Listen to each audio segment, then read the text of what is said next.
Hey everyone, welcome to this daily Sidereal Astrology forecast. This is for Wednesday, November 9th, 2016. I'm Athen, and this channel is about using the actual constellations in the sky known as Sidereal Astrology. If you are new to the channel, be sure to check out the link down below because the signs are different.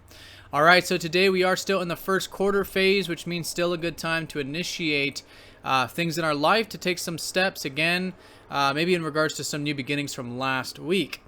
So good to initiate, good to challenge ourselves really in terms of what we feel like we might want to do or need to do in this lunar cycle. So the moon is going over Neptune and the south node, suggesting that there's this emphasis on this conjunction because Neptune and the south node have been very close to each other. They're going to go exact next week on the 17th. So the moon literally right over here, midday for most of us, but in the day. So this is about some past impulses, some past patterns having to do with Neptune. And so as I was talking about in the last video, you know, Neptune is about our, in a over extreme, sometimes our over ideals, sometimes dreams, fantasies, sometimes wanting to escape reality. And in under extreme, it might be a bit of lethargy or not wanting to do things and a bit of that drab energy. So I'm not saying that we're necessarily going to feel that, but there's something here that I think individually, or at the very least collectively, that we are bringing back into balance. And if you personally do feel like, you know, there is one of these impulses or one of these past patterns that you feel like might be unhealthy relating to Neptune, I think it's an excellent day to bring some balance to this area and to create some change so that we can have healthy Neptune energy, so to speak, which is about presence. It's about acceptance. It's about connecting to God. It's about connecting to the now moment, to life, to being grateful, to appreciating things as they're happening now versus projecting them into the future, right? Because that's the number one thing that we want to do with Neptune, because it blurs things. If we're trying to figure out, you know, what's going on tomorrow or a year from now or whatever it might be. And that can create a lot of confusion and doubt. And again, that can lead to either lethargy or the impulse to escape or whatever it might be there. So presence, acceptance is really the name of the game.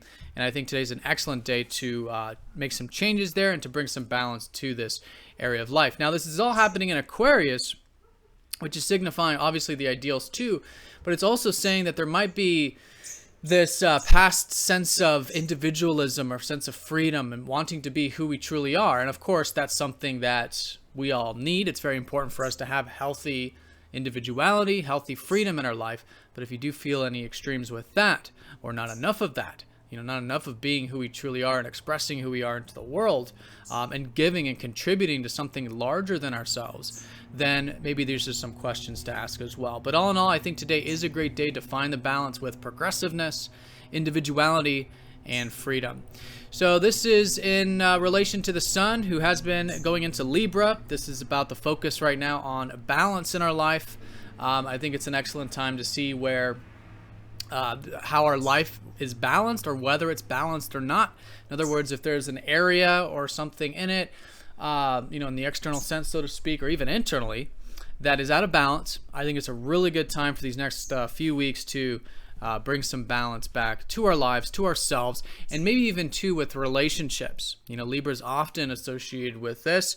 So this could be focusing on cooperation, focusing on others' needs, and just all in all working towards harmony there, mutuality. And I think with Mercury, it's assisting this whole process because our mind is here on what's right and what's, you know, us doing the right thing or communicating the right thing, and justice and balance.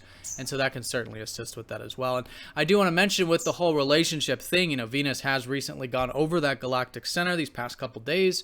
So there is this transformation that's occurred with our perspective on relationships, or maybe some new things surfacing on relationships, or maybe some past things ending as well. You know, because where there's endings, there's new beginnings, and that's what the galactic center is all about. And I do want to mention, as we go into the rest of the week, Venus will be getting closer to Sagittarius, which does give us a bit of the more open-mindedness when it comes to relationships, and a bit of the optimism, buoyancy, adventurousness, really good energy there for those one-to-one connections. And even to our values, you know, our values have been changing, right? And I think maybe valuing a bit more of the open-mindedness, philosophy, spirituality, and adventure can be good these coming weeks. Now, Mars is shifting into Capricorn, as I was also discussing in the last video. So slowly but surely, as we go through the week, there is this patience and persistence really developing. At least it's very important. I think Mars is very comfortable in Capricorn, so I think it's going to come easy collectively.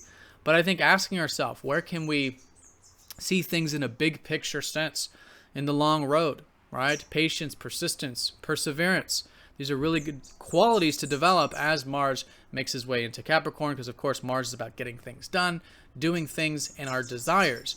But the qualities to attain those personal needs of ours are requiring this one step at a time energy. All right, so that's the day in a nutshell, at least in terms of the strongest energies. There's the conjunction with Neptune in the South Node that I talked about. In the evening time, we do have a square between the Moon and Saturn. So I think I think it's a good evening to challenge ourselves with that patience and persistence. Have a bit of emotional reserve, have a bit of groundedness, maturity, if you will. Saturn is about doing the grounded thing, the mature thing. And so with a square, I think it's good to initiate that. But also, too, if you are feeling like, if you are taking the emotions too seriously or taking something too seriously, do be aware of that. And I think that can help balance out that square to Saturn. But at the same time, the Moon will be sextiling up to Pluto, suggesting that it's also a great evening time to dive deep into things. Maybe with, if it is relationships, a bit of openness there. If it's with anything like work or using our minds, this makes it really good for research or even psychology, learning more about ourselves. And all in all, I think just transforming and developing. And I think that's the theme of the day, really, with the Moon over Neptune in the South Node. It's an excellent day for spiritual and personal development. Okay, and I think the emphasis with that, though, will be with that Neptune. How can we bring balance there with the presence, the acceptance, the healthy spiritual activities in life, spiritual energy, spiritual perspectives, and all in Aquarius, I think tapping into a healthy progressiveness, our true self, being our true self, but with balance and with moderation. All right. So I hope you guys have an awesome day. Thank you for watching, and I'll see you all tomorrow.